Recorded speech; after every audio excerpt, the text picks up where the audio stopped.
Greetings. When I was a boy, I knew I was different, seeing things beyond the sight and understanding of others, feeling things that no one else around me understood or cared to help me with. Left to my own devices, I was pursued by something that took offense to my desire to live past its attack and drove my family mad. In the end, I stood tall, barely. Now I stand ready to help other children of the light, gifted people in need of guidance who have only known what it is to be different and marginalized because of those differences. You are not alone. You are loved, and the light is in your life for a reason. Believe it. For those of you who are simply interested in learning about the world beyond your own, there is room for you too. Welcome. All who come in peace to this gathering, come now and let me show you the wonders in which I have walked. Okay, so today's subject is actually one that from just about everything that I could come up with, it touches on about almost 100% of everything that we deal with metaphysically that is problematic as well as beneficial to everybody's lives that either is in need of help or has an amazing story, which is attachments. Now, attachments are a sympathetic attraction. And by sympathetic, I don't mean, oh, yes, I'm going to come and help. No, sympathetic usually means that there's something that is simpatico or it's appealing to one or both of the people who are drawn together, the spirit and the non-spiritual. They come together as a sort of a non-symbiotic whole or a symbiotic whole. As in the case of me with my grandfather, who was around quite often. And I mean, he'd passed on, but he was around quite often when I was raising both my boys, especially from the time they were little babies. And because I was one of those worrywart kind of fathers, still am, and would appear frequently, regularly, and be watching over the boys as they slept, so that I could feel good about sleeping. And then there's the negative aspects, which would of course be the bog creature that tried to kill me by negatively influencing everybody in my family except for my grandfather. And from the very first times that Joel and I actually had to use our gifts, the reasons that we had to use them usually came from either a constructed or sympathetic attachment to a person or a place. As in the apartments that were taken over, apparently these spirits, and there was more than one, had an attachment to the locality. And in the case of a childhood friend of his, there was a person in her life from when she was younger who had passed on, who continued to follow her, who was not so beneficent, shall we say, a child molester who continued to chase her long after death. That kind of attachment is quite frightening. Another one was actually demonic, and I don't mean demonic in the sense of Zach Bagans. Look, it's demonic, Mama. It's your favorite. No, we're talking real demon, and that. Oh my gosh, I can hardly believe. I look back now and I think on it. It's like, wow, I was 16 when we did that. But the first time we had to deal with something that strong, that was just crazy. Now I look back and balk because I realize now how much I didn't know then, and we were just going on a wing and a prayer. But then there's also the attachments that are formed by moving into haunted locations or ones that are owned previously by creatures that do not want to give up possession of a place. And then there's the ones that simply are there because it's a sympathetic vibration that reminds them of when they were alive, like a movie theater. There's a theater near where we live that has, oh my gosh, I think it's like 4 different ghosts, and they just continuously watch the movies. And I actually watch them react to what's on the screen. Sometimes the movies are less interesting than what they're doing. And I don't want to be a movie critic and point out which movies I was actually watching the ghosts more than I was watching the screen, because then you'll go, oh, he doesn't like this kind of movie. No, I just don't like really badly made movies. And so many of the people on this panel have had to deal with those kind of attachments as well. Then there's the parasitic attachments. In previous videos, I'd actually spoken about the leeches, etc.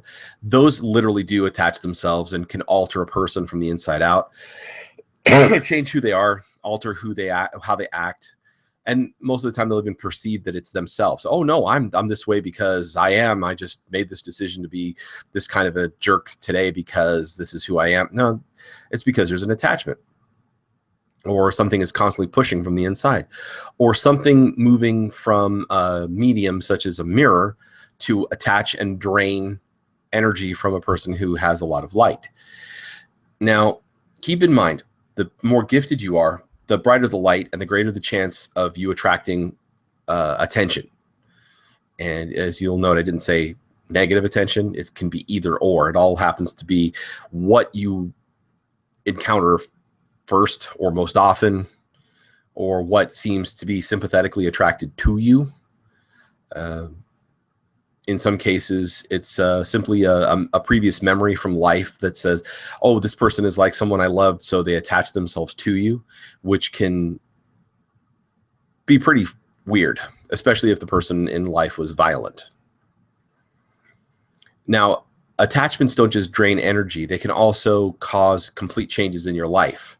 They can be physical assaults. They can. There's even stories of people who'd gotten attachments where the creature that had followed them killed them when they were alone, basically reaching it. Like if you've ever seen The Frighteners, the basis for that movie came from the fact that there are several stories in the United States and around the world where ghosts actually cause people's hearts to explode. And I mean, not as in a big heart attack. I mean, reach into the chest and squeeze until the blood vessels burst all over. That's not a normal infarction. And it's known that it could be possible. But one of the rarer things is to be able to pick up and hurl someone, or hang them from a hook, which these are actually all on file. You can actually look these up. Or in the case of the source material for the movie with Barbara Hershey, The Entity, rape. And in her case, it was more than one entity. It was one larger one and two smaller. Now, you can argue that it was demonic or not. I couldn't tell you. I never was anywhere near where I could sense the thing. So it was never anywhere near where Joel or I have ever been, so don't know. But that kind of attachment, unless severed, doesn't end. And if you've ever seen the movie, the ending for that story is not quite so nice as the one that they sort of wrapped up, where she turned her back on it and says, yes, you're going to do this to me again. No, it kept going. And then there's the kinds of attachments that are formed because you went to an area that you attracted the attention of something that liked having the energy that you gave it without knowing it, and then will follow you and try to harass you until you give more of what it needs. And then you have to cut off its supply. And we've had to do that a couple of times too, especially since beginning this channel. I don't name names, but the people who are listening who know who that we're talking about can vouch for it. So let me turn it over to the to everybody in the on the channel. If you've got a story that you want to share about this kind of thing, and we'll discuss it after you've given your story. So who's first wants to pipe up? Nobody? Oh, here's the dead time we're going to have to cut out on editing.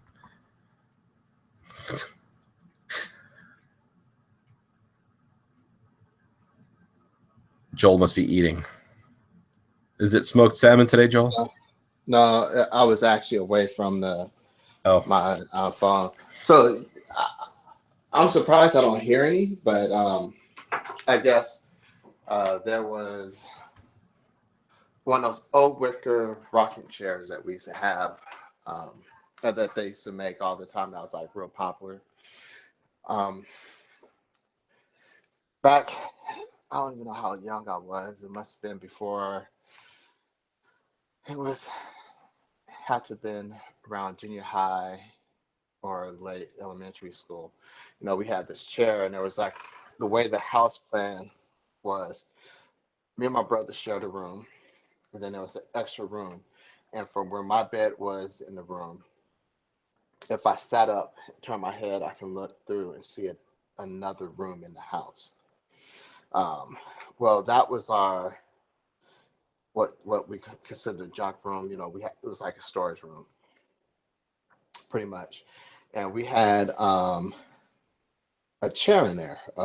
We had this wicker rocking chair, and I distinctly remember one of the first times that I can remember that anything has ever happened. I woke up in the middle of the night, heard something, sat up, turned right, and I saw the chair moving, and then it stopped, and then I saw my grandmother appear in that chair. And my grandmother had been dead for a very long time by this time. And so kind of scared the bejeebers out of me. It was pretty significant. I didn't know what to make of it. I knew who it was, but still I knew that that shouldn't be and that wasn't possible theoretically. And from that point on, I just had weird things just start happening in the house, or things I started to notice more, some weird things that were going on in the house, like light switches not working, and then when you flip it a couple times, and all of a sudden it works.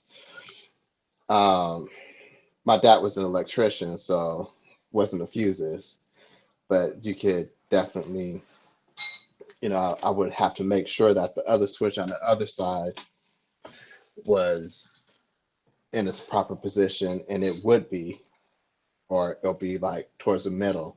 And then even when you fix it, it still wouldn't work for a couple of times.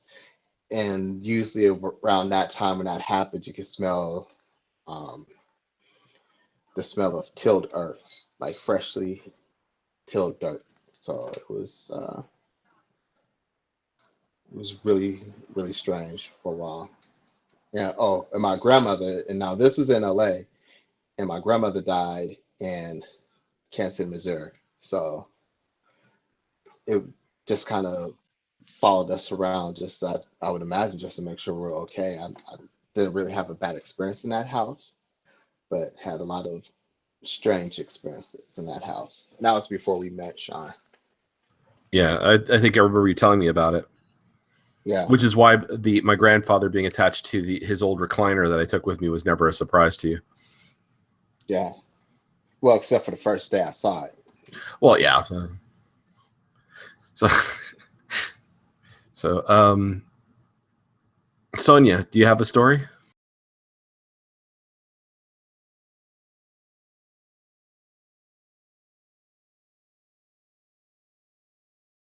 See, I'm asking, but it's really just a prompting because I don't want to tell her story for her.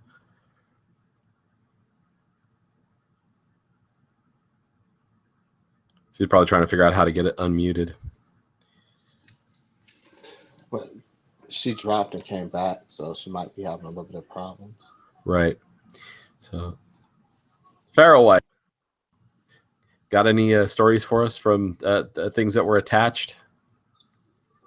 No, not really. The only problem I had was the one you met me with. Right. Other than that, I didn't know I had anything else attached to me until you told me about Jemima. So, and she never caused me any problems. Right. She's a beneficial attachment. She's a family spirit that follows and warns, guides, and protects the home, her home. So she had a benefit. It was actually pretty easy to deal with the negative thing that was trying to deal with her family. That was it was from the area across the street from where she used to live. Once I realized that she had a beneficial spirit that lived around her, it was just a matter of giving it enough energy to be able to overpower the negative or to drive him off. And he was, the problem is that with some attachments, like was with her, it's only in the house. So as soon as you leave the house, she could no longer protect. And that negative attachment from the spirit of the thing across the street that you dealt with, he would mess with you by making you hear things, going to seizures, etc. And that's a physical attachment. He was basically trying to get out of you what he wanted and make himself feel better. That's where the whole sympathetic thing comes from. These spirits from beyond will form attachments based on previous relationships with other people. It doesn't even have to be that you even ever knew them. Yeah. And then, of course, there's also things that are attached to other objects that then attach themselves to you, as with a previous viewer that had dealt with a mirror that was seeping things in that were not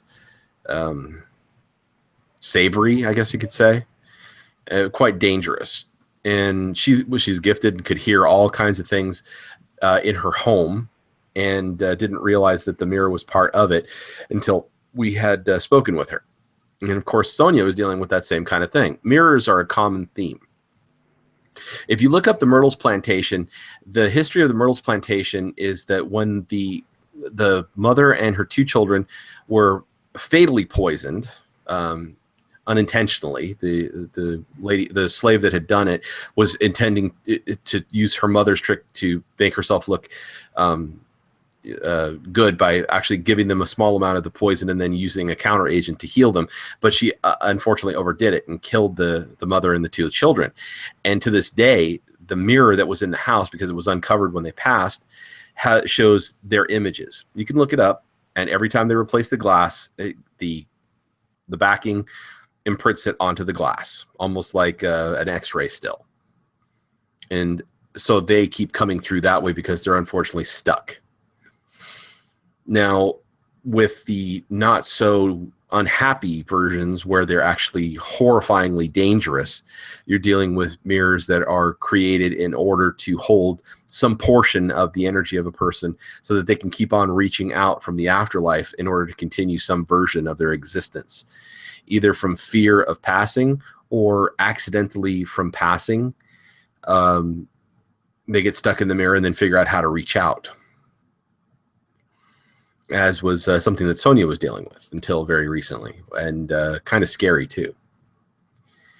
But so mostly the reason for this video is in an attempt to try and get people to understand the positives and the negative attachments, and that they can be dealt with. As with Sonia's, it was it wasn't impossible. It was, but it didn't involve grabbing sage and burning it around and going, the power of Christ compels you, and throwing holy water.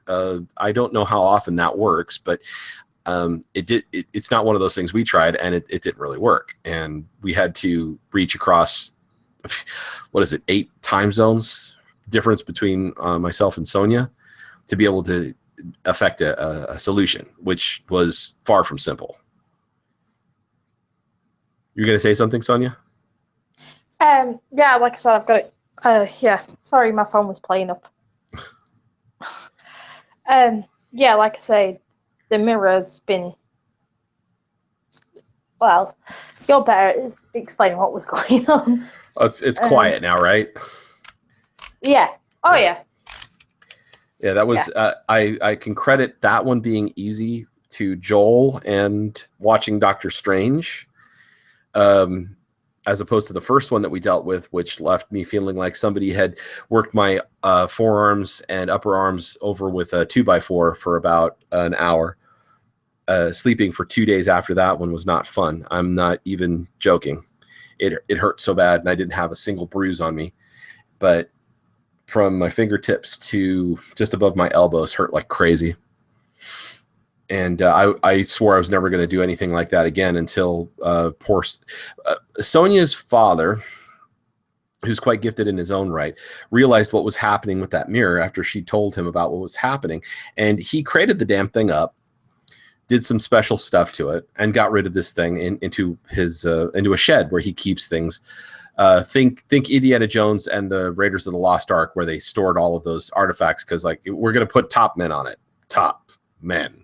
Basically, we're going to bury this thing so that it doesn't come out of a bunker somewhere out in the middle of Area 51, right? But the thing had enough of an attachment in the house that it said, Sonia's mom, come here and get this, because we want to be back in the house. And yep, sure enough, Sonia comes in. It's like, did we get a second one of these? Did somebody actually find an equally ugly version of this mirror to hang in my room again? Nope, she busted it out of that crate and hung it up, because just like with Just like with my mother acting weird with the bog creature affecting her, right?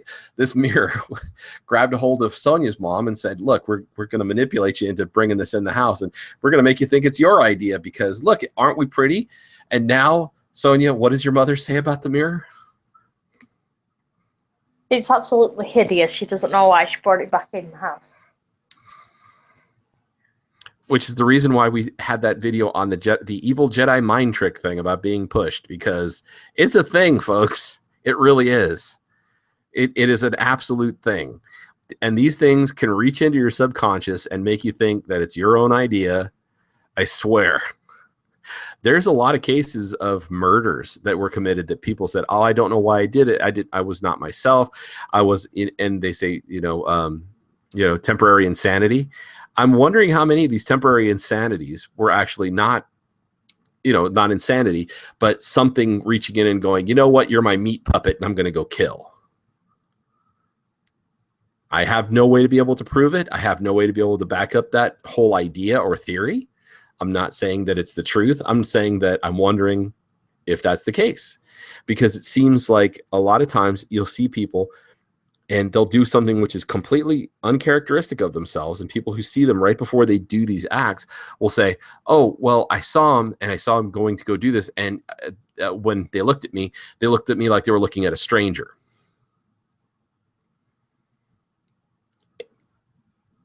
Insanity, I guess, can do that. I don't know. I'm not a counselor. But once again, it makes you think. How often do they reach in and turn them into a meat puppet? True.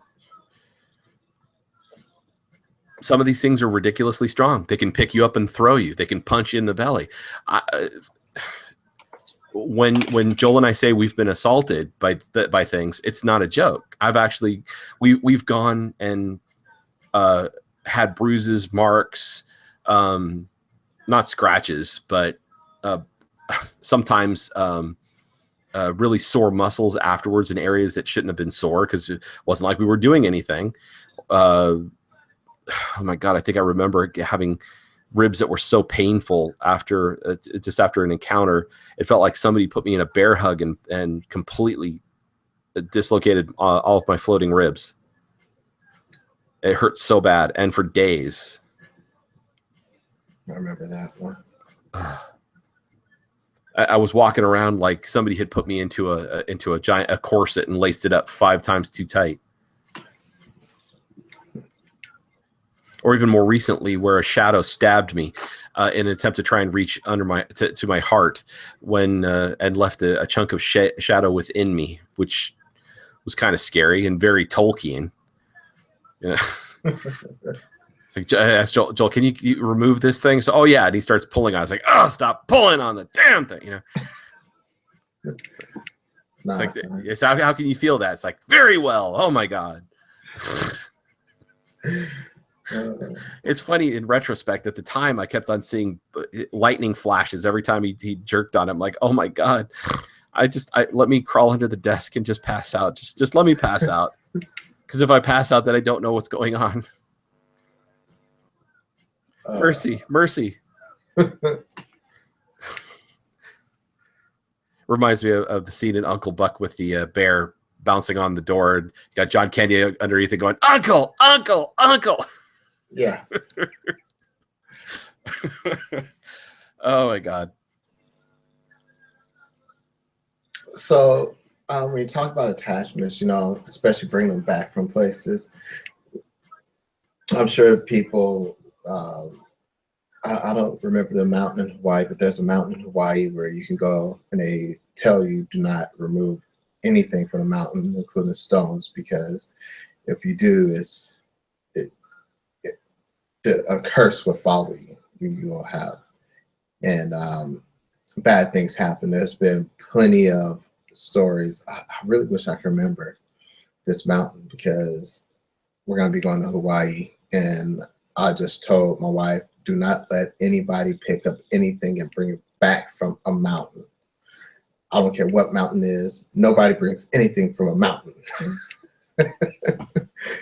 But it's one of those things. That's an attachment, something that's attached to that object that you remove from that place is still connected with the energy of that place, because it's, in the sense, it's pretty much a part of it.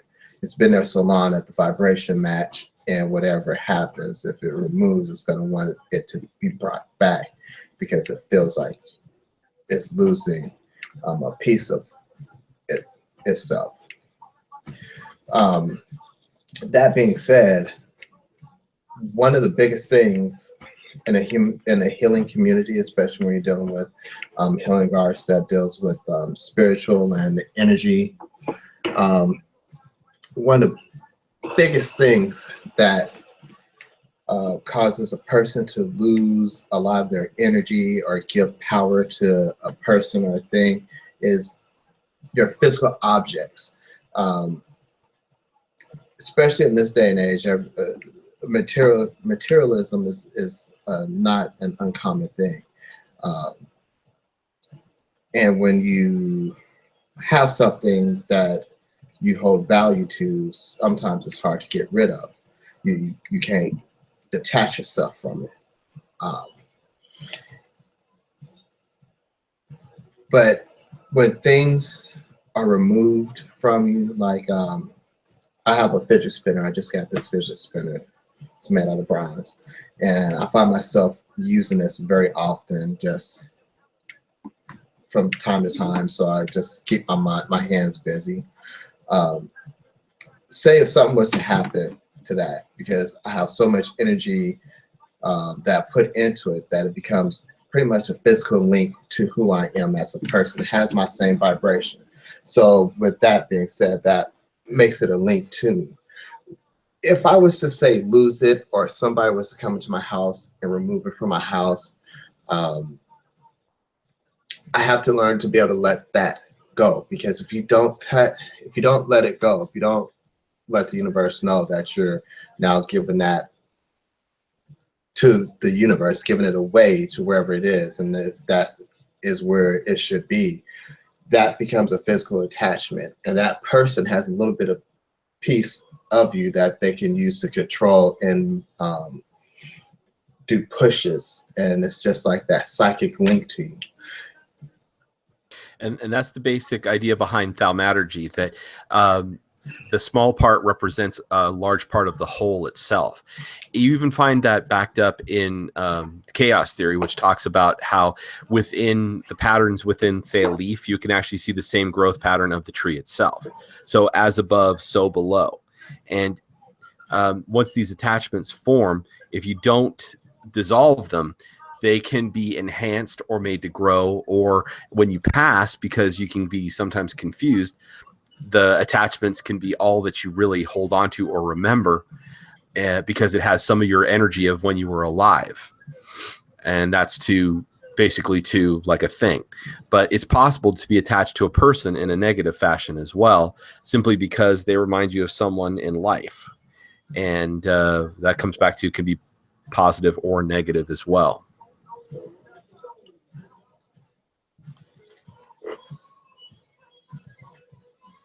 Sorry, I'm trying not to get my sneezing and snuffling on the microphone here, but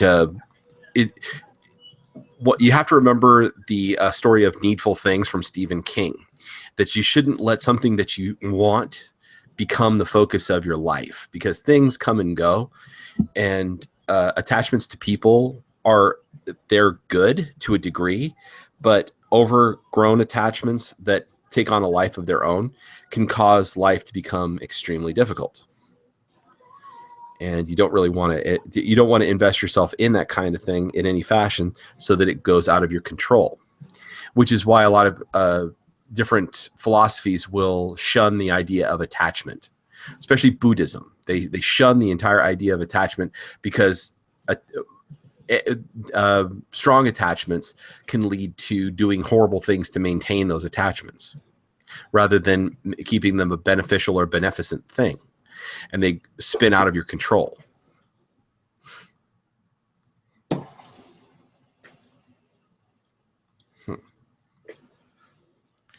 So, any questions? Anybody? I'm wondering if anybody's got any questions. If anybody also has any questions on this kind of material, please leave them in the comment section. I'll get back to you. I mean, I'll even get back to you if you leave negative comments, because like that lady on the haunting of that one, I've forgotten the name of the mansion. I definitely got back to her quickly. She just wasn't expecting the fact that she was going to hear a logical response. But yes, leave any questions you have on these subjects. Also, if you have any comments about previous subjects, please leave them in the most recent video. Or if you have any questions, you can email them to us. I promise you I will get them to the people. If you want to ask Pharaoh Wife or Sonia or Lori or Joel anything, I will simply route the data to them or the questions to them. But if anybody's got any questions who's in the peanut gallery, feel free.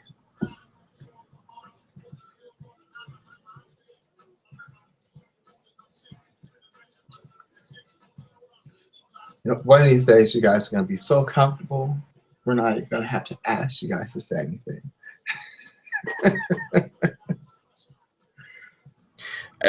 One of the things I want to point out to people is that if they think that we don't welcome the questions because we'll ridicule you, it's never happened.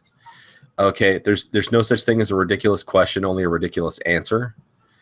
And most importantly, I understand if it can be kind of daunting because Joel and I cast long shadows because we've seen lots of things, but the reality is we haven't done everything. And we want to help, even if it's something that's way outside of our wheelhouse. So don't be afraid to ask for help. Don't be afraid to reach out. And don't follow the same patterns. If you found that following one line of solution that people are telling you, oh yes, do this, because it'll work every time, and it doesn't work. The definition of insanity is doing the same thing over and over again and expecting a different outcome. We're perfectly willing to help. We're perfectly ready to help. And this isn't, we're talking in the Ghostbusters. They say, no job is too big. No fee is too big. We're not charging anybody. Okay. And YouTube isn't paying us anything. So this isn't all about getting famous or we're going to get on TV or any of that junk. It's all about getting to the people who need the help, because there's the plural of doofus is not doofuses, it's doofi.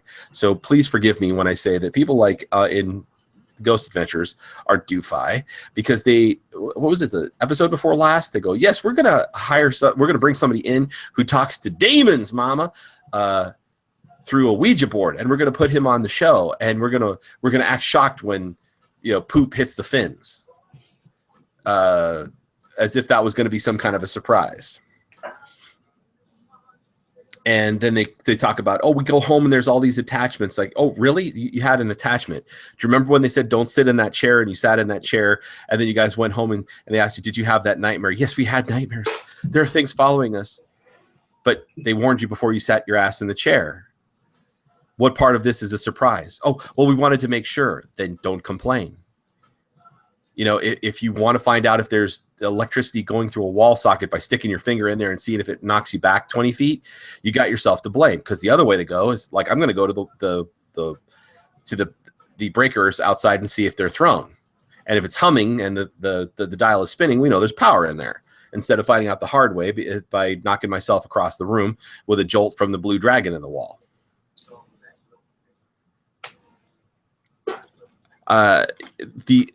The original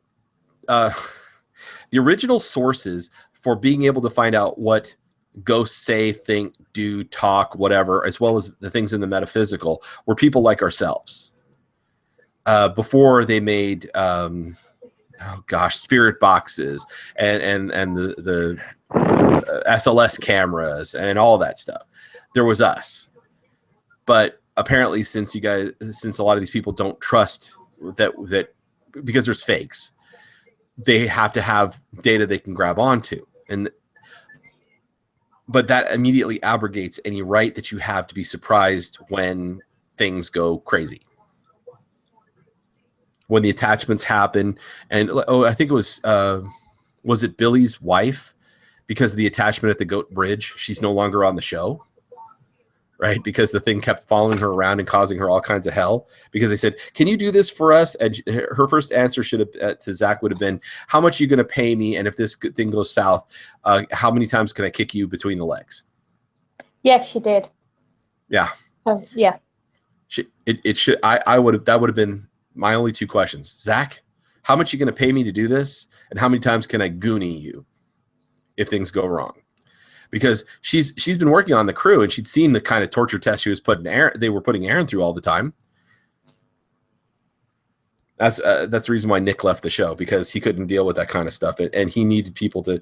He actually found the help to get attachments off of him because he wanted to be able to go home and be with his wife and daughter and not have things chasing him around forever. It's a job. It's not a lifestyle. Okay, but for Joel and I, it is a vocation beyond our, a calling beyond our chosen professions.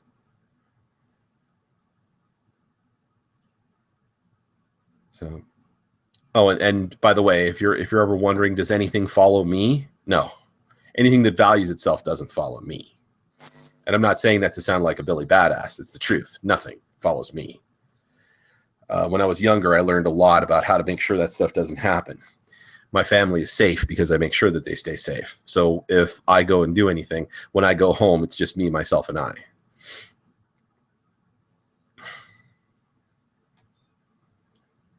Anybody got any questions? Feral Wife, any at all? Usually have the most interesting questions. Yes, I have a question, but it's I know you're probably tired of answering these type of questions, but when you and Joel met, how did you both find out that? Because I know, being that both of you have the gift that you have, I know you were afraid to tell people around you that you actually had that gift. How did you two find out that it was safe to talk to one another about it? Let me answer this one. Let me answer this one. Please. Okay, I got this. So what ended up happening is I went over to his house and I was spending the night at his house. It was the first time. I get there, I'm sitting there, and it's midday. Well, not midday. It was about 4 in the afternoon, 5. And I'm in his den. Like, you come into the front door, there's a den there. No, that's the living room. That was the living room. Yeah, the den is where the TV was. The living room. The living room was the old den before the remodel. So I was in a living room, and it's very nice. Would, really nice looking room. And there was this nice chair, and I was sitting across from the chair. And actually, I sat in the chair for a little bit, and I was rubbing my hands on it. And there was like a crystal there. And then I was leaving, and as I was leaving, I distinctly saw a pair of gold framed glasses floating in a chair. And so I kind of calmly went up to Sean, and I said, Sean? He said, yes, Joel. I was like, there are some glasses floating in that chair in your front room. He was like, oh, what do they look like? He was like, I was like, they were gold, they were square. It was like, do you know what the person looked like that they belonged to? I didn't see him, but I described him, and then he pulled out a picture, and he was like, that's my grandfather. And I was like, okay, I'm out. And before I could get out the door, he took me into the backyard and then asked me if I could feel anything there. And then I started to point things out to him, and he was like, oh yeah. And I was pretty much right about what was going on there. And that's how we pretty much knew it was going to be okay to talk to me about it, because that's when I told him about some of my experiences before.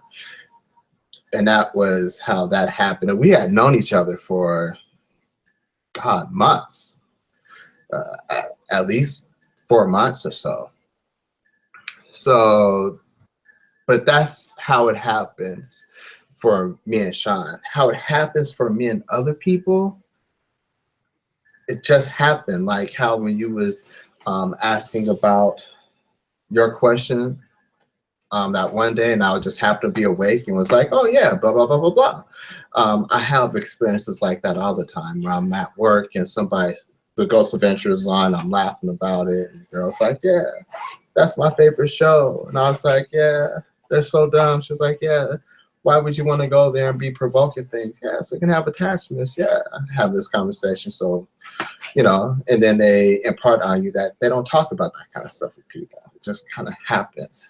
But with me and Sean, it was definitely that moment when I saw his grandfather's glasses floating in the chair. Now, I want to point out that the grandfather that we're talking about was the British one that had died when I was 5. We had a old set of Elizabethan chairs that had been reupholstered, and they were feather. Oh my goodness, feather stuffing. Sorry, in the cushions and in the sides, etc. And the wood was, I mean, it was really old. It's an antique, so it held on to a lot of his energy because he used to sit in that chair all the time. So when we're talking about my grandfather and my chair, there's 2 different chairs we're talking about. There's a recliner that I currently have that my Cuban grandfather used to sit in that he was attached to. And then there was that one that's an Victorian style, no, an Elizabethan style of chair, an antique that was made about 100 years before, not from that actual time period, but mostly made out of natural materials that also seems to hold onto his energy so he could appear. What about the geode? Did you mention the geode? Oh, and then there's the geode that my grandfather had found that was left there as well. That's the crystal that Joel was talking about. He was very fond of the darn thing and had given that along with a bunch of other carvings of animals to my mother that all of his energy was attached to, that was all in that room. Carvings, because my mother and my grandfather actually was in the Royal Air Force, and he worked in the motor pool. So he got to travel wherever the boys flew out of because he had to work on the planes and the cars, etc. And so he would find these nice little knickknacks and things, and he would buy them, like carvings of alligators, elephants, etc. Not made out of ivory or anything, just made out of wood. And he would he kept them and then gave them to my mother some years later. And then after he passed away, because he'd had them before he'd actually passed them to my mother, his energy was attached to it, just like with the geode. I don't even remember where he got the damn geode from. All I know is when he came to visit one time, he brought that along with oh my gosh, a couple of carved elephants and something else.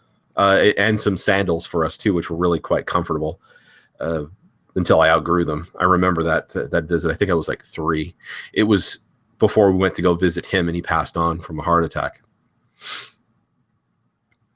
Which consequently, I still think that the bog creature was what caused it, because he had his angina completely under control, and he hadn't had any kind of a need to reach for nitroglycerin for so long that he didn't have his nitroglycerin pills with him when his final heart attack struck.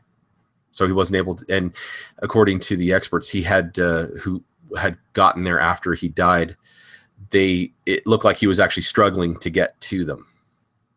He'd collapsed in a chair and was trying to figure out a way to be able to get to them across the room, since he didn't keep them in his pocket. He normally would have. It's just he hadn't had an event for over a year. Anyway, that's just history on that. So sorry to go wax verbose. Well, when you first told him that about the glasses, and you said you were ready to run out the door, and he stopped you. When he stopped you and talked to you calmly, as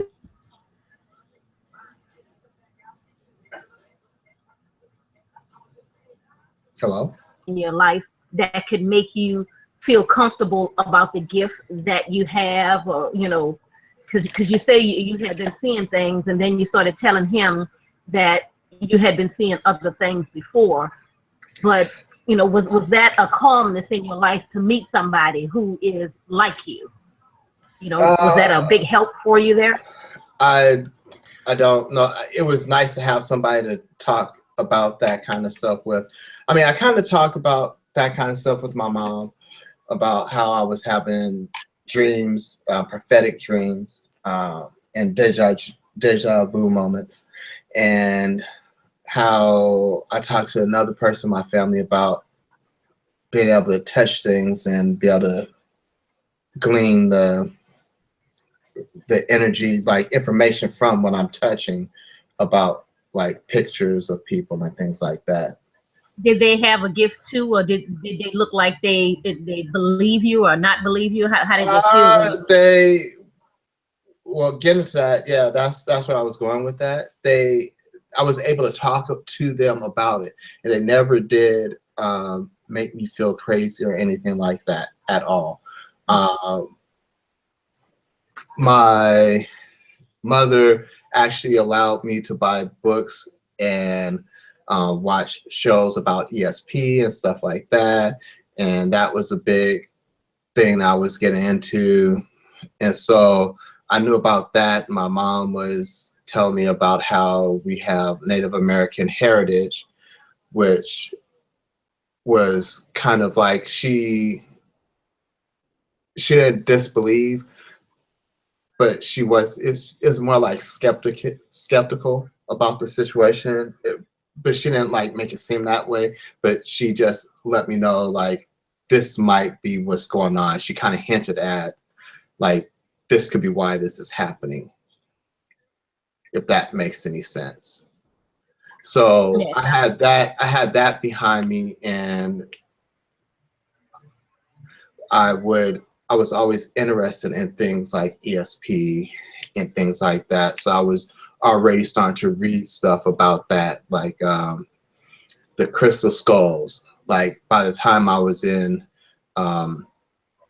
middle school, like 7th, 8th grade, I was reading about like the phenomena of crystal skulls, the psychic phenomena, astral travel and projection. So I was already looking into that kind of stuff. And being that was like the late 70s and the early 80s, there was a lot of things like that going on, you know. So it was kind of a lot of different things that made it that I wasn't totally freaked out, like didn't go stark raving mad, but I kind of was like, okay, this might be a little bit too much for me. I think I might check out right quick and deal with this later. So yeah, him talking calmly to me about it, but me already doing some research into it and having those experiences help me be able to convey what was going on in my life.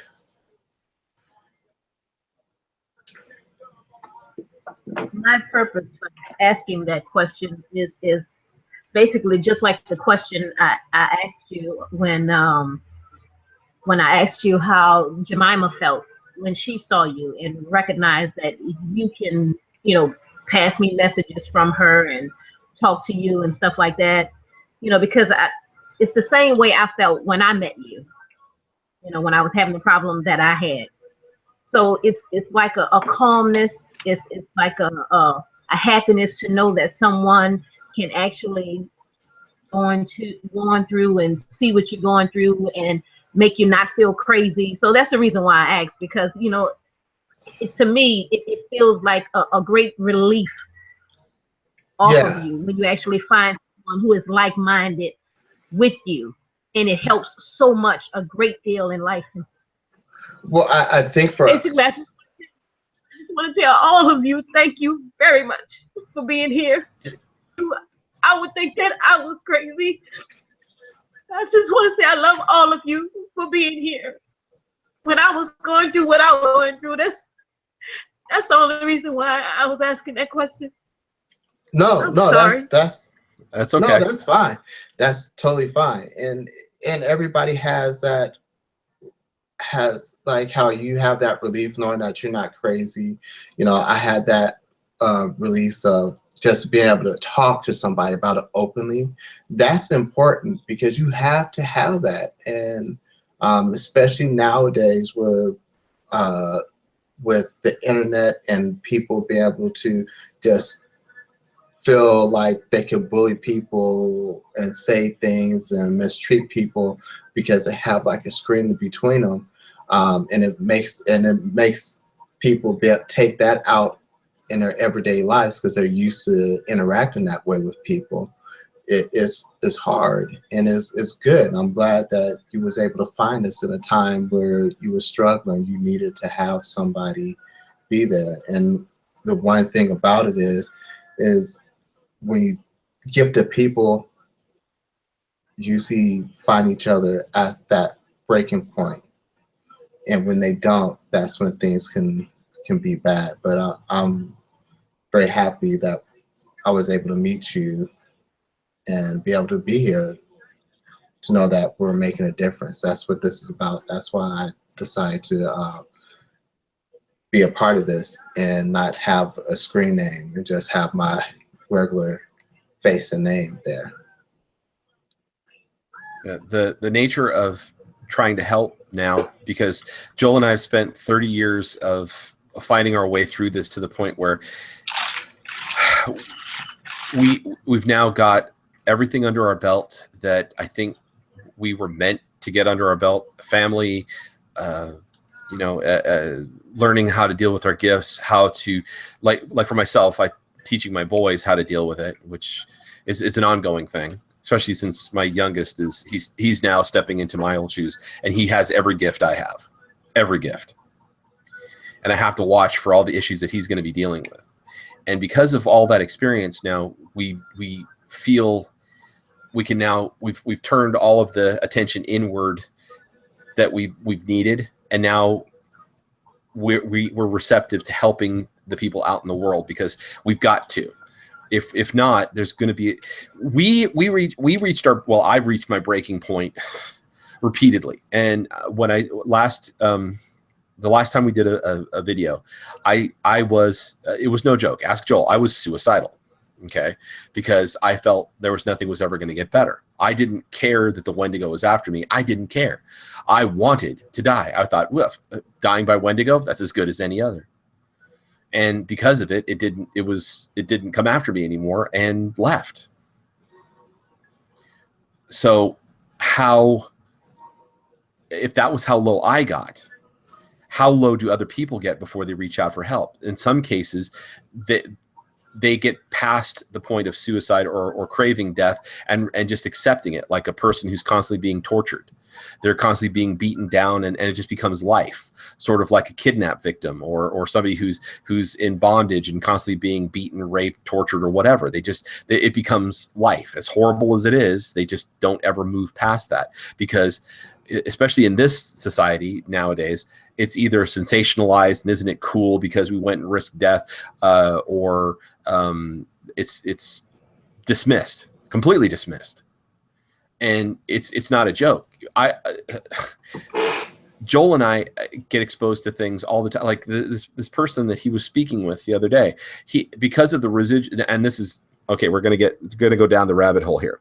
Because Joel spoke with this person, and because of the energy that she left on him, and because of Joel and my connection, here we go back to attachments. While he was talking about her, I went into a small trance and actually could see the thing that she was dealing with. Part of my gifts. Where Joel touches something and gains information, all I have to do is trance on something like that, and I see things, and I know what we're dealing with. Basically, probably, most likely, because of how I got into this in the first place, by the thing attacking me, and my arms, the hair on my arm stood on end because this thing saw me. Because I saw it. Remember this. Please listen to me now, folks. If you see something, you see it, it sees you. I have said this so many times, and only in a few recordings now have I listened to that people talk about, like they're reading stories from Reddit. Do these people will actually tell you, if you see something, it sees you. And ignoring it doesn't make it go away. Promise. They can be made to go away. They can be, I don't know what you say, motivated to stop. They can even be induced to listen to reason. And in some cases, the thing that you might be afraid of might not even be an enemy. As is in the case of one story, which I need to tell about someone who is a viewer of the channel, who he was hearing noises on their roof, and that wasn't even an enemy. It actually was a helper. They just didn't know was running around on the roof trying to protect the home from something that was trying to attack them. So sometimes the thing that goes bump isn't the thing to be afraid of. And we're perfectly ready and capable of assessing the situation and solving it. My goodness, I think it only took me 2.5 hours to fix that person's problem. To this day, they're fine. And sometimes it's a longer game. Like that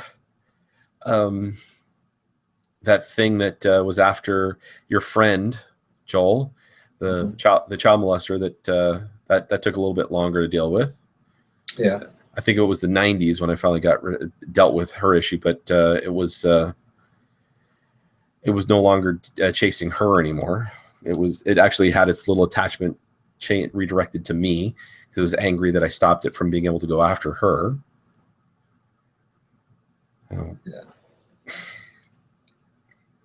Yeah, and if you have a story, we're not going to sit here and judge you. When what Pharaoh Wife and Joel are talking about was when Joel and I first started discussing this, and Joel was ready to run out the door. I said, no, wait. Look, like there's nothing to be afraid of. It's okay. So, well, how do you know there's nothing to be afraid of? I'll tell you everything. Just come with me. Relax. You don't have to be in the house. Right. We don't have to stand inside the house. We'll just go into the yard. Of course, realistically, I knew that wasn't going to be any better because anywhere on the property you could see stuff. And asked him about, and the thing that he's mentioned that I was asking about was, what do you feel over here? Because we rescue animals and would take care of them, and he could feel where they were buried. And so he knew. That's how I was saying is, well, now I know what you're dealing with because you're sensing the things that I do. Nothing is crazy. Okay. And if somebody tells you you're insane and automatically in need of medication, that's not always the case. If you think I'm crazy about that one, look up people being diagnosed with ADHD and how many people are actually have the condition and they're being medicated for these conditions. You'd be shocked.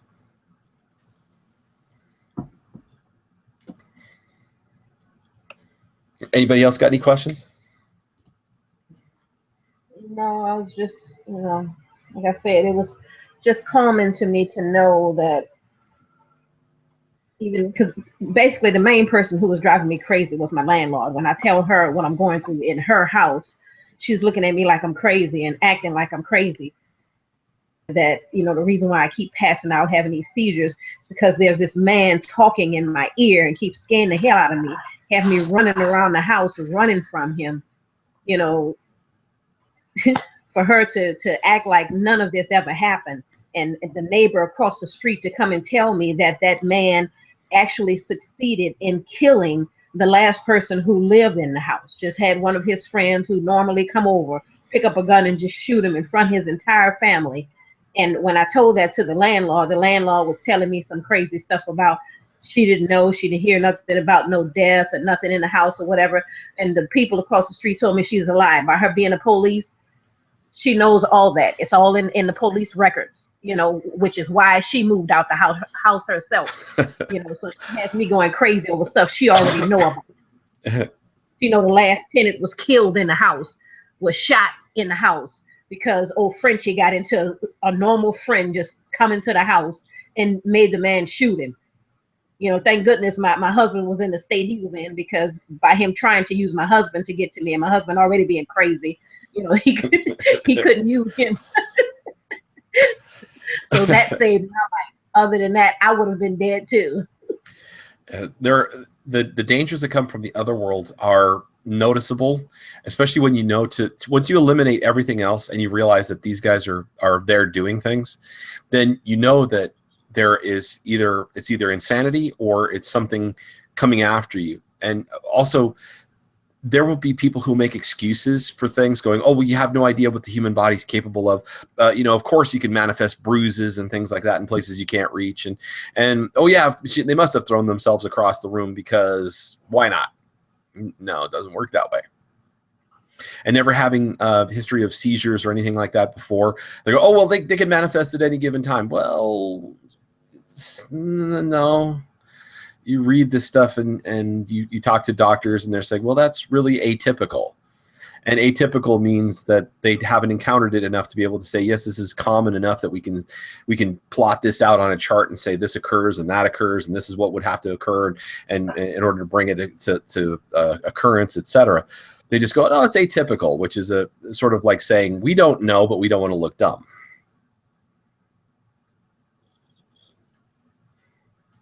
Having trouble with the connection, Sonia? Yeah, a little.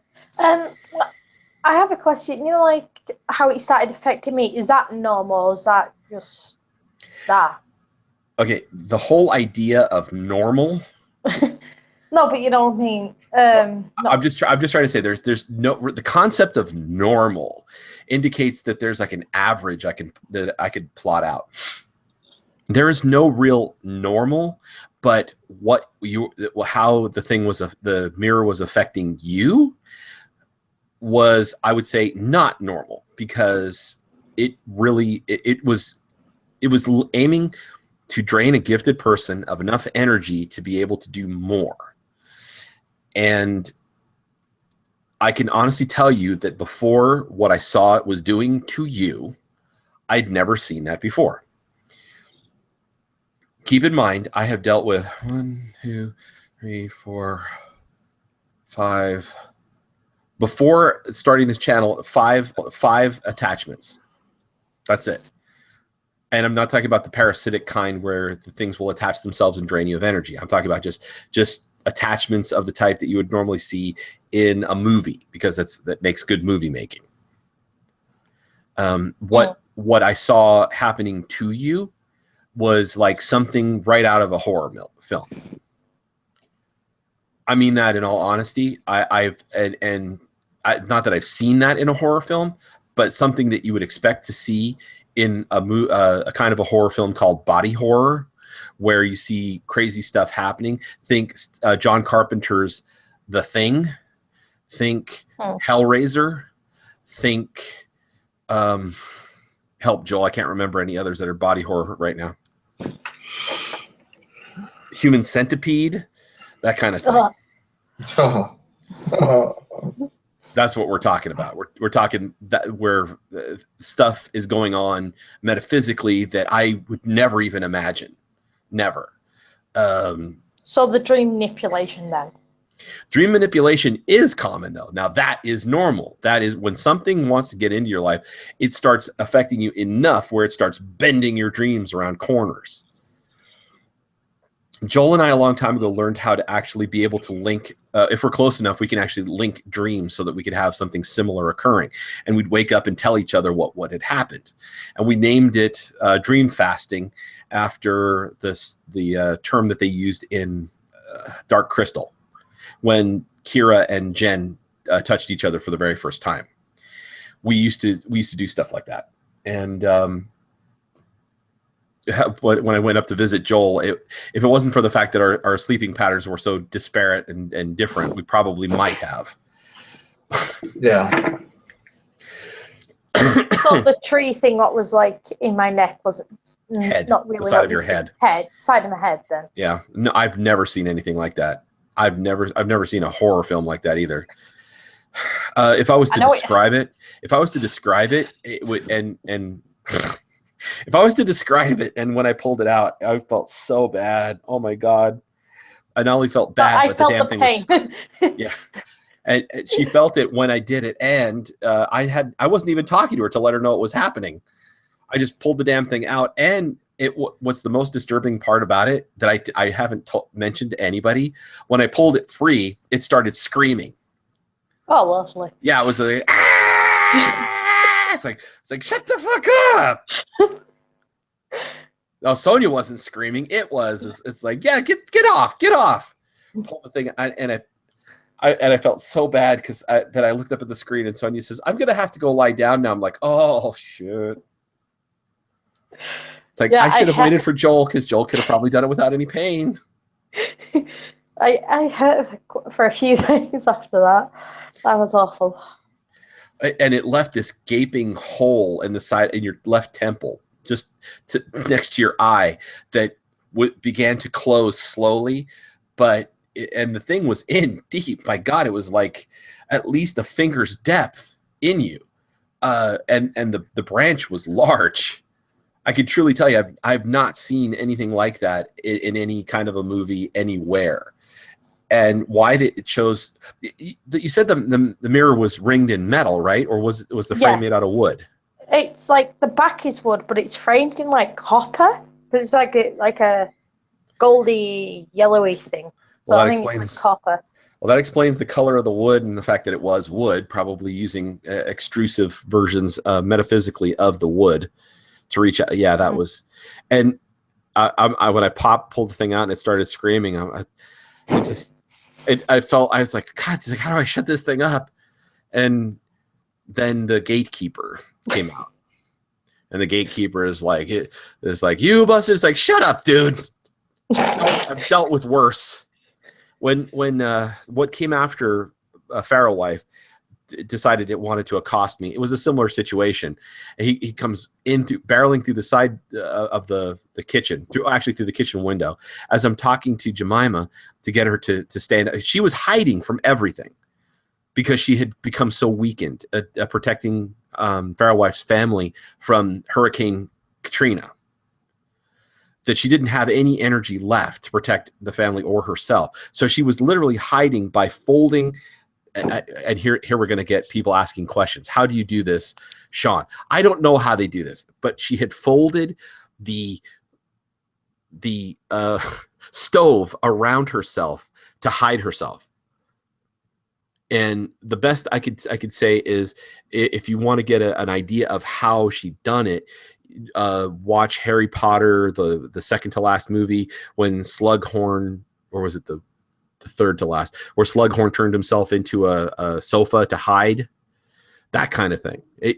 Only she didn't become the stove. She just sort of bent it around her and then came out of it when she was ready, when she realized I was talking to her and not trying to accost her. And then the spirit from across the street comes diving through the window. It's like, how dare you? It's like, oh, no. We're not dealing with this right now. I was having a conversation and that was rude. And walked him out of the house through the ceiling. But it was a similar situation. I pulled the extrusion from you, and then all of a sudden this thing comes in, and he's got like Marty Feldman eyes, okay, but they were yellow. And the face wasn't Marty Feldman either. So if you're going to ask, it didn't look like Marty Feldman, because I immediately think Marty Feldman, and I start laughing because, it's like Igor. I ain't got no body and nobody cares for me. I can't be afraid of that. But this guy was closer to a reptile than Marty Feldman ever could be. Did not like it. And he did not like the fact that I was taking away his source of food. These things live by feeding on you in some fashion, whether it's direct energy removal, reminder of what life was like, remembering happier times, maintaining a pattern, whether of happiness or abuse. For instance, let's say you're dealing with a ghost that was a domestic. It was a violent person in the domestic area. It was like a man who used to beat his wife. I'm not trying to be sexist here. It could go either way. It literally can. But let's just say that this person attaches to a person because they remind them of the person that they used to abuse, and they actually gain strength, and the momentum of their abuses continue to ramp up and become more powerful as the years go by. And if the person doesn't seek help, it eventually goes from being something that's not quite draining to something that literally becomes draining and damaging to the living person in this horrible attachment relationship. And in some cases, these things continually are renewed by the idiot who keeps maintaining the attachment, such as with a person like in the Ghost Adventures, the person that they had come in who says, "Oh, I've had all this experience with this demon called Zozo." It's and Zozo and Mama. I can tell you, I know names of demons which I don't share online because I'm not going to have any of you going, oh, Sean said the name of the demon is this, we're going to summon him. No, you can kiss my ass. I'm not helping you. You're going to have to go look it up yourself. And none of them are Zozo or Mama. So, and this guy is constantly with his Ouija board is dragging these things around with him. So he keeps renewing the attachment by thinking that he's actually a demonologist. That's actually what they credited him with on Ghost Adventures. I'm a demonologist. You're a demonologist, huh? And you don't know that there's none by those simple names. I hate to be the one to point this out, but they're actually all known, named, and categorized. The reason why in the 1970s it was such a big issue that Christian groups were going after Dungeons and Dragons is because, hot damn, they actually had a monster manual that named demons by their proper names. You can't get those books anymore. There's a reason. That's funny because they actually did in D&D. They actually like pulled up research. Like it's amazing how much research that the original people in D&D freaking did. It's like, oh, look at that. And we're not just talking about just Christian known demons. We're talking ones going all the way back to other religions, ones that have been known since the dawn of time. I'm so glad that they took those out. Didn't they specifically say he was a Zozo demon specialist as well? Like, just a demonologist. It said specifically he has lots of experience with the Zozo demon. Zozo. Yeah. Yeah. And there is no demon named Zozo. It's just he's got a couple of spirits or more than a few that follow him around that whenever he breaks out that Ouija board, they do the metaphysical version of Mystery Science 3000 on him.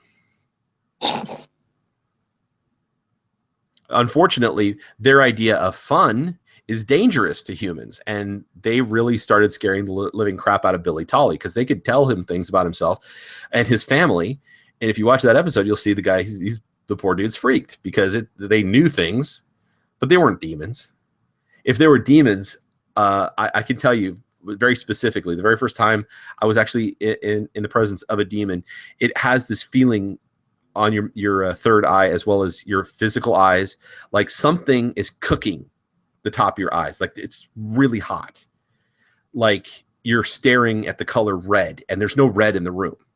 If you've ever looked at an all red screen or an all red wall in sunlight, you know that cooking feeling I'm talking about. And it feels like something's baking your eyeballs. And until this thing leaves, the sense like you've had too much caffeine and your eyeballs are dealing with the worst allergic response you've ever felt doesn't go away.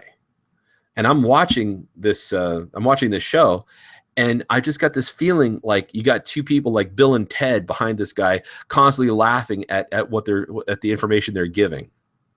Like here's Bill's going, hey, Bill, this time I'm going to be Zozo. Next time you get to be Mama. It's like, oh, Bill, I don't want to be Mama. I'm a guy. So, that kind of thing. That's the feeling I got from the whole thing. And that's not to say that it wasn't potentially dangerous. It's just not demons. If that helps any. It's just... Yes, it can be that silly. And it can also be a lot more dangerous too.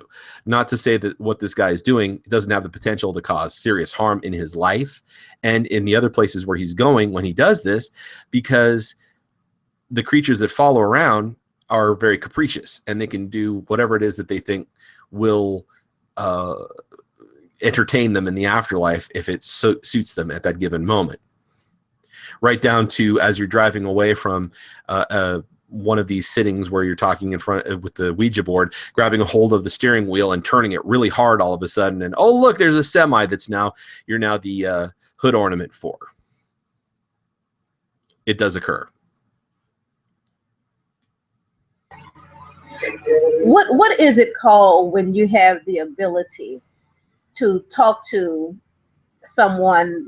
Basically with me, it was just my mother. I was able to do that. I was able to hear her when she calls me, and she never picked up the phone. I can hear her thinking about me, and I would call her and say, Mom, what's going on? you know, and she said, "What made you call?" I say, "I heard you yell my name, Mom." You know, she, "Girl, could you stop doing that? You scaring me." What is that? Why was I able to do that? Why was I able to hear her calling my name when she, you know, she never actually picked up the phone to make that call? That's part of an attachment between you and her, which then she's able to send you information from. The proper term is called clairsentience. Basically, you know somebody needs something from you, even though they're far remote and removed, and you're sentient. You know that they're thinking about you, or that they wanted to send, they want to talk to you or whatever, and you feel it. It's called clairsentience. Clairaudience would be somebody's talking and you actually can hear them having a conversation. But clairsentience is you're aware and able to understand something that's beyond the spoken word.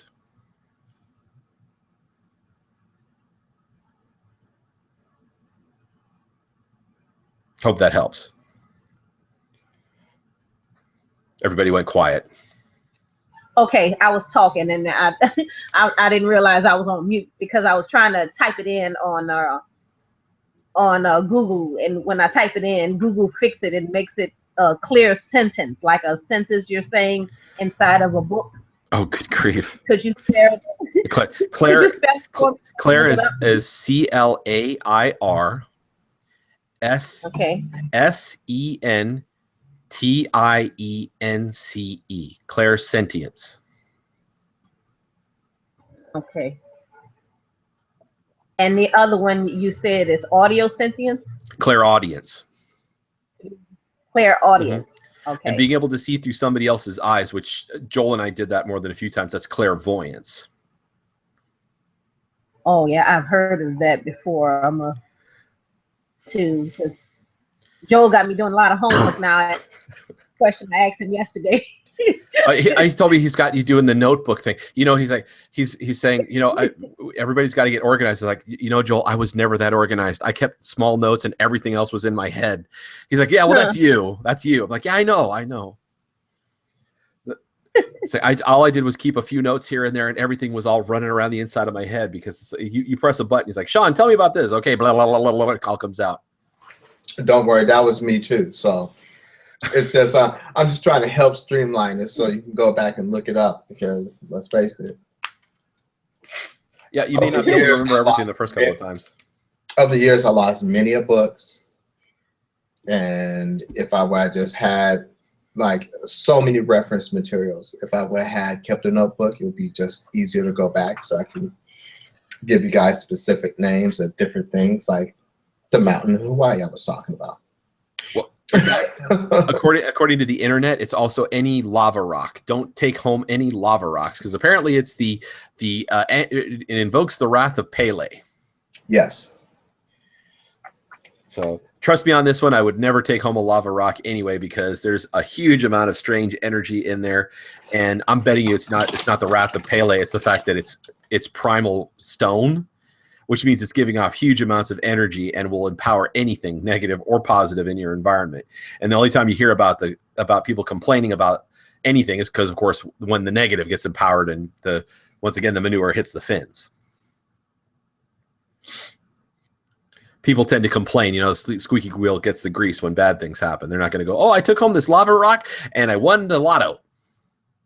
They're obviously not going to say the lava rock won them the lotto. They're going to say, oh yes, because I was persistent and I won the lotto. Negative things happen, people look for a reason. Positive thing happen, people just go, yes, I won. And they just accept it as is. I think that's the nature of the human experience.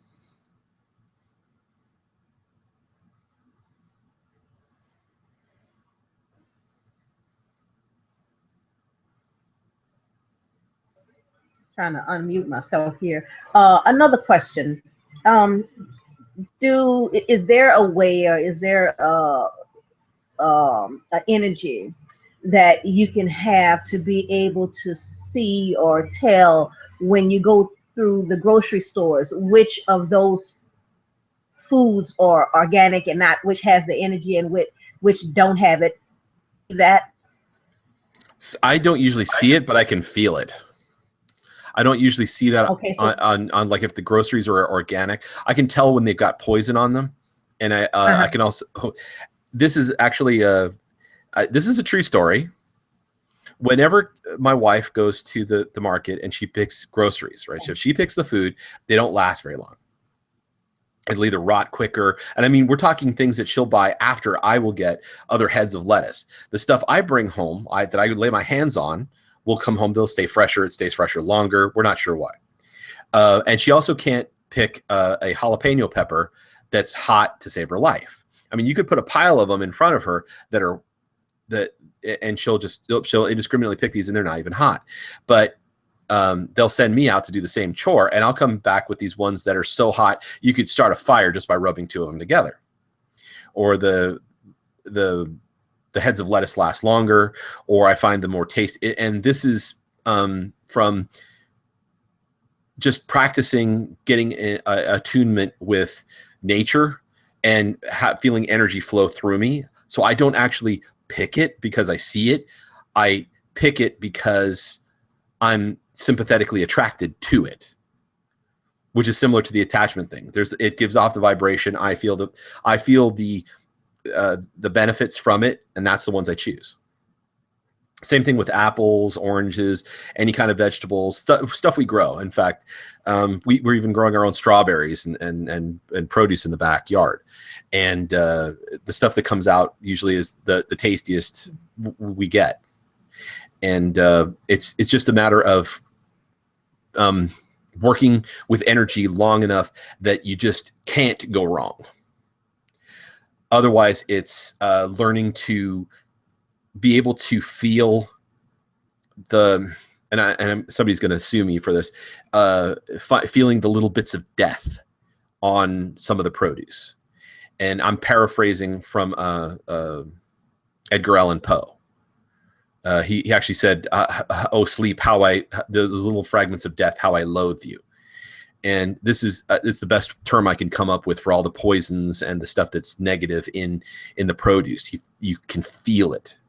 Then eventually you stop noticing that and you start noticing how much more life and how much more vibrancy comes from the other things. And then it becomes no longer a cognizant part of you. You no longer are actually doing it on purpose. To use a metaphor, when a person first picks up a gun to learn how to shoot, they're not good. It's not, they don't know the steps. They're learning the basics. The shots go everywhere. And then the next step is, it becomes more mechanical. They're repeating all the steps in their head. They're squeezing off the shots and getting it with a little more accuracy. Then the next step becomes they no longer are conscious of keeping track of any of the things that they're supposed to keep track of. They just make sure that they get the right feel for it. The gun is in the hand correctly. The shots go where they're supposed to. And then there's the final mastery where you and the gun are one. That's the steps for being able to pick out life and being able to sense the energy in the world around you. It goes through those same steps: fledgling, first steps, first run, then fly.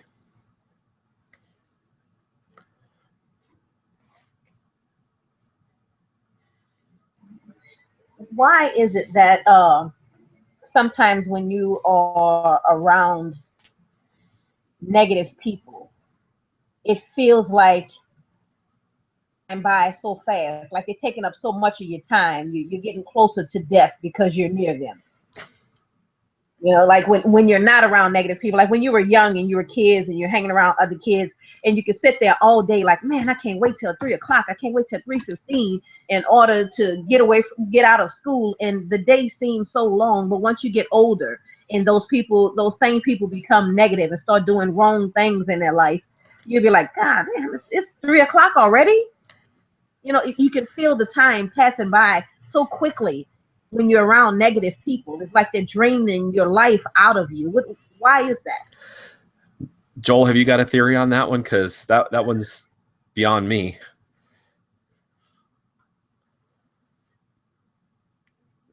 You're still muted, Joel. Yeah, I know. I was messing with things. I had to get back to where I couldn't hit it. It's easy. What it is how can I explain this? This is so when you're around people, people and things in your environment affects your vibration. Their vibration can affect yours. If they're so negative, that what ends up happening is they're negatively influencing your vibration. As when you're on a higher vibrational rate, you're happy and you're on that higher plane of life or thinking, that negativity will lower your vibrational rate, slowing it down a little bit, and it gives you that feeling of losing hope. It kind of like when you say somebody's sucking the life out of you, that's what they're doing. They're literally are doing that. It's not actually necessarily. I mean, they're like sucking the joy out of your life. They're sucking the energy from you.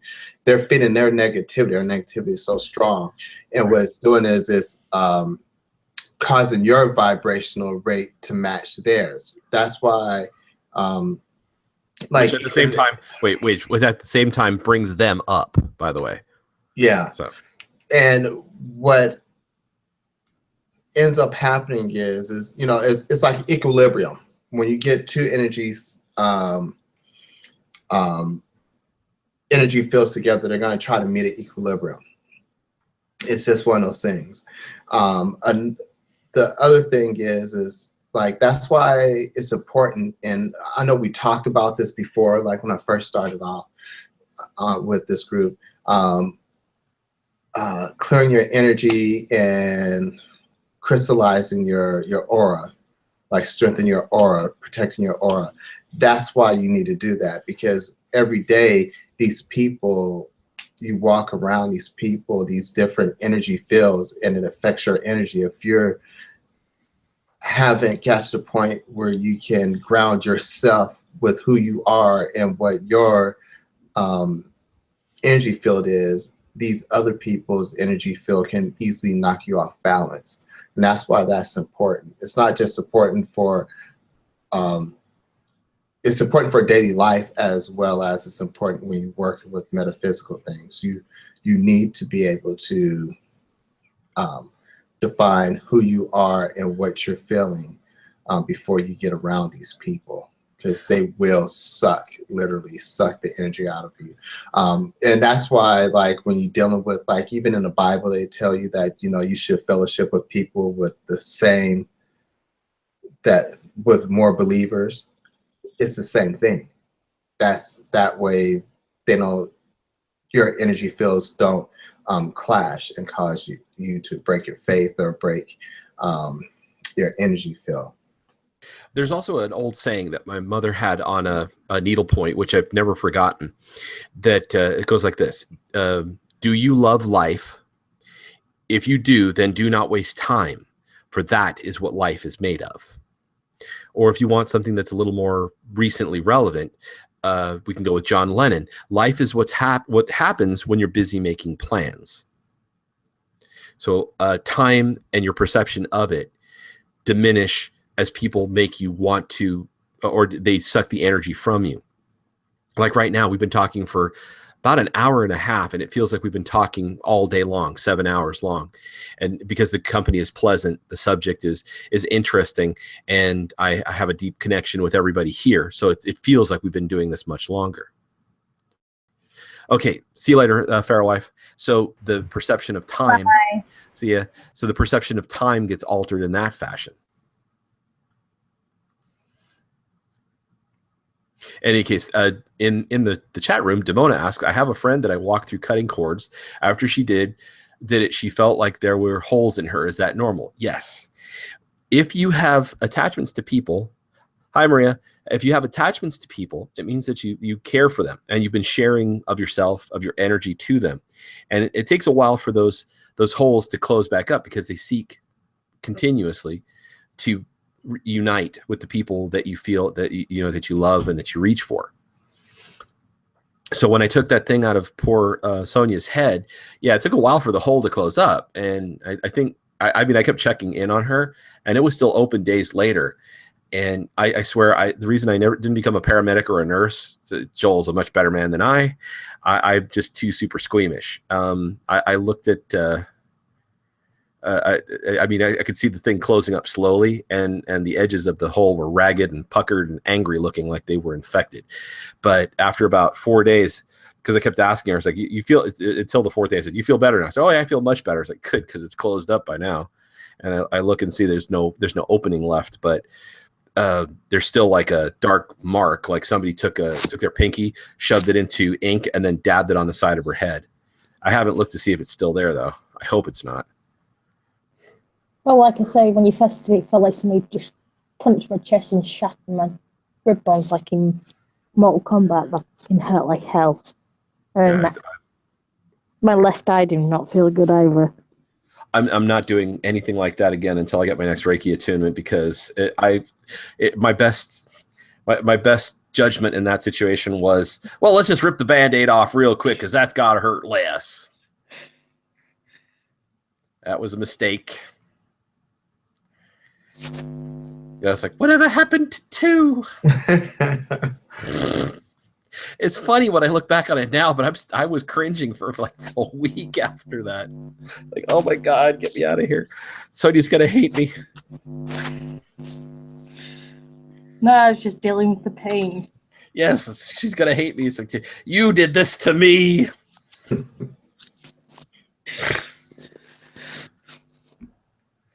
So, in any case, I better wrap this up so we can let everybody get back to their days.